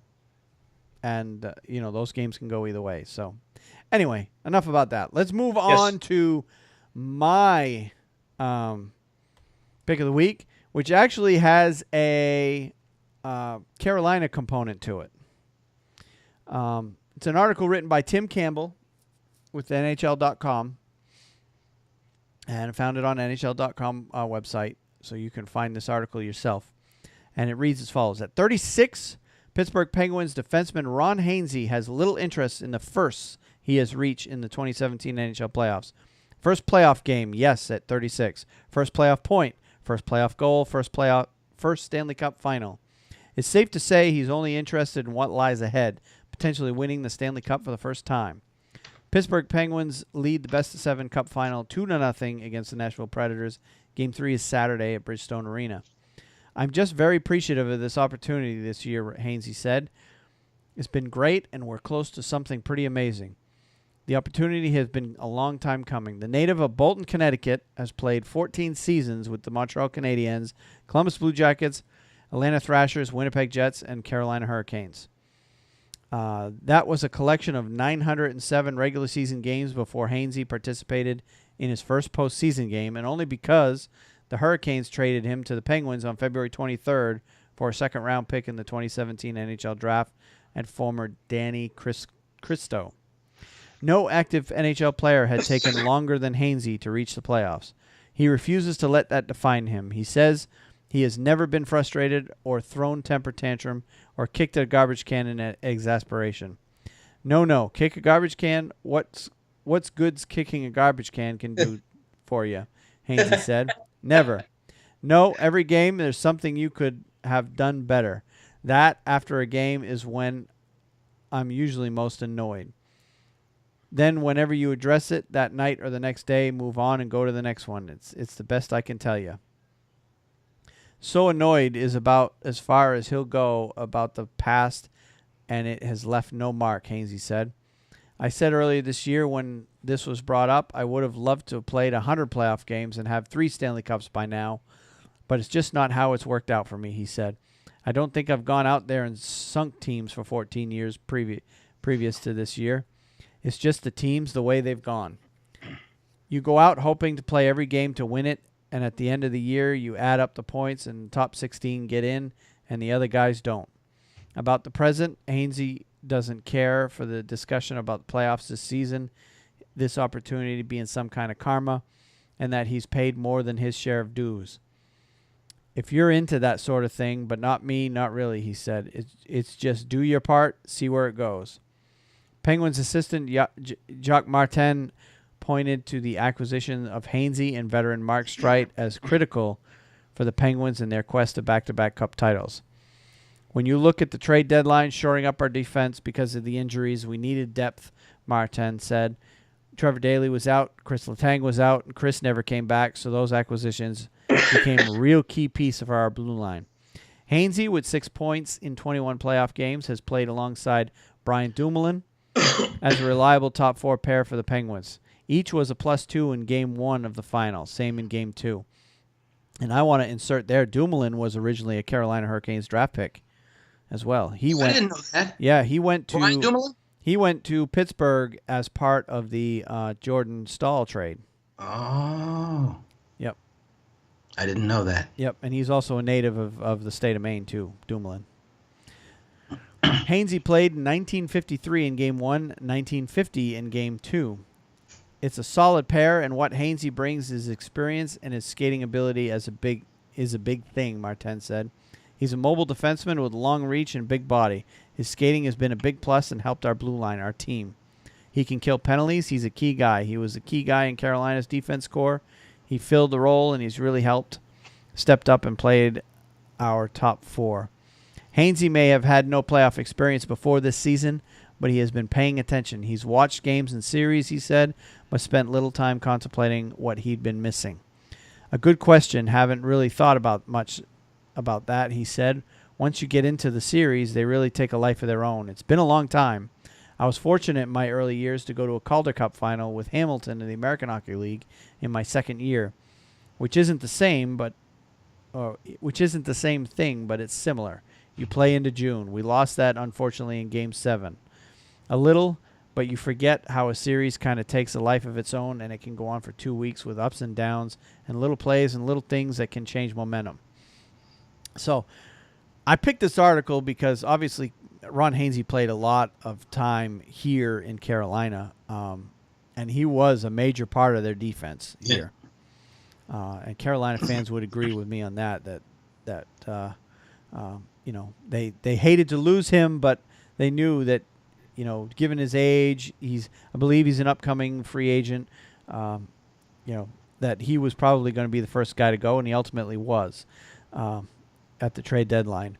But, you know, as much as I want to see Nashville win the cup in this series, if Pittsburgh wins, I'll be happy for Hainsey because he has played a very, very long time in the league, and this ultimately is his first time ever being in the playoffs.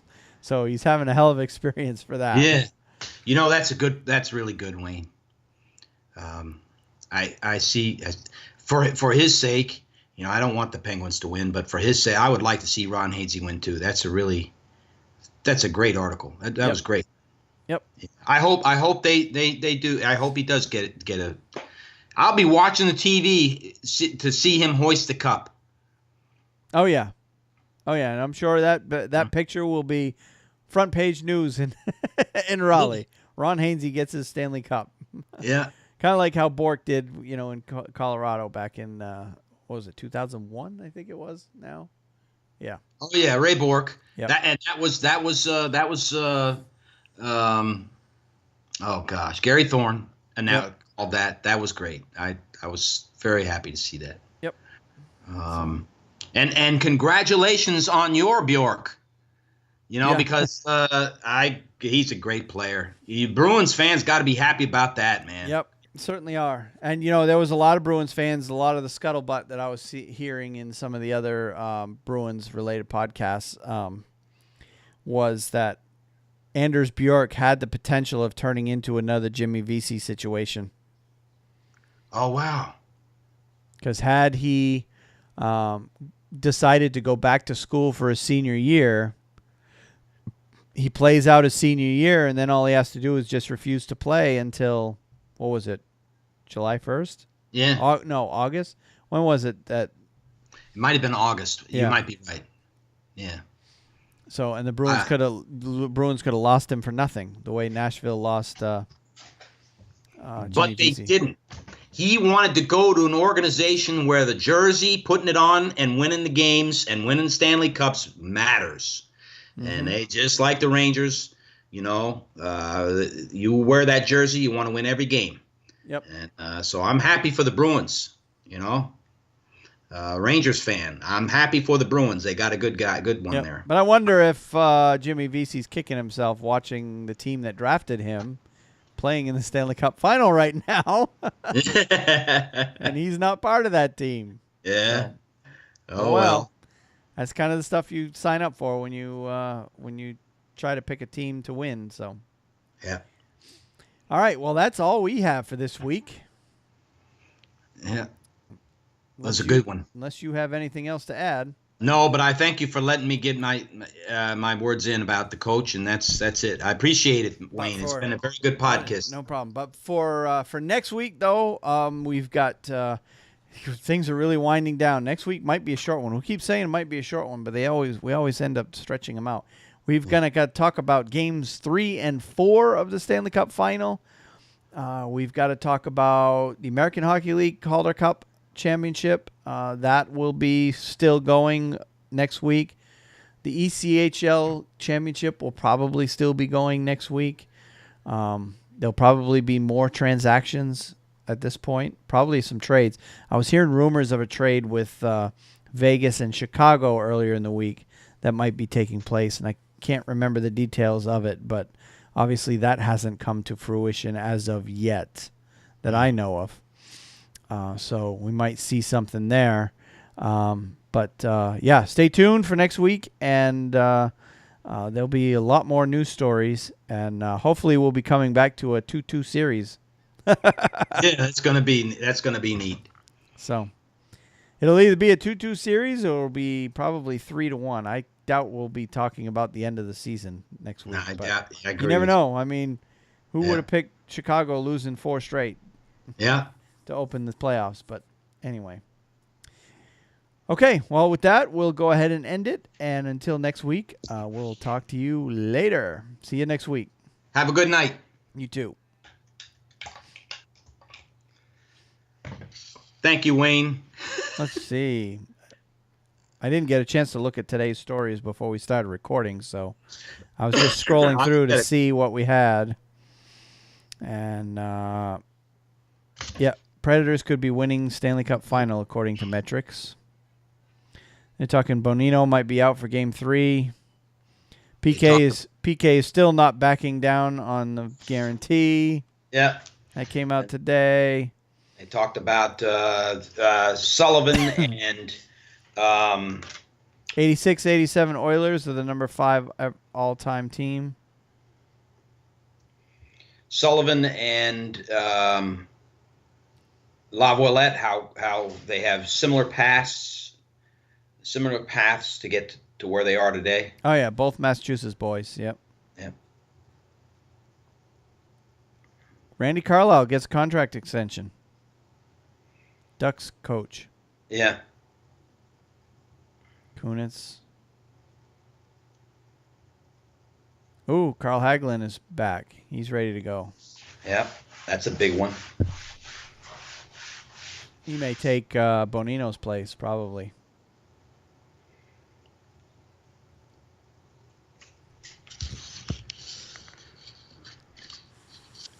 Yeah. But we'll have to add all those stories towards the end. Yeah. Or next week. Oh, Jim Montgomery withdraws from Panthers coaching search. And they interviewed him twice. Yep. Valerie Valerie Nikushkin, 50-50 to return to Stars next season, Scout says. Has Buffalo decided on a coach? I don't think they have they? No. Oh, I got your pick of the week for next week. Story came out 6:26 p.m. tonight. Derek Brassard gives young fans impromptu roadside meet and greet. Senators forward saw boys waving at him, asked their dad to pull over. You know, we have a Derek Brassard photo, my wife and I. Oh, do you?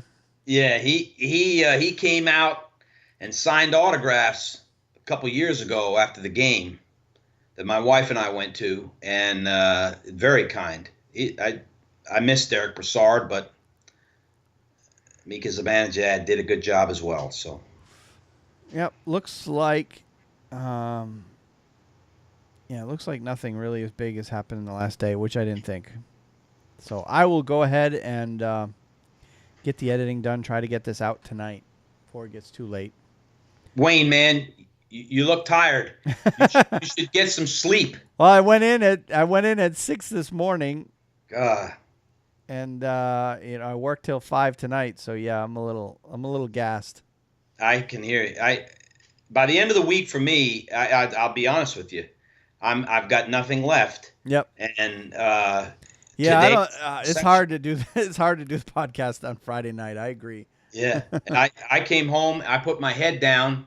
I said, well, Lord, give me an hour rest, and I'll be. And the next thing I know, I wake my eyes up, and it's 2.5 hours later. Yep. And I did not.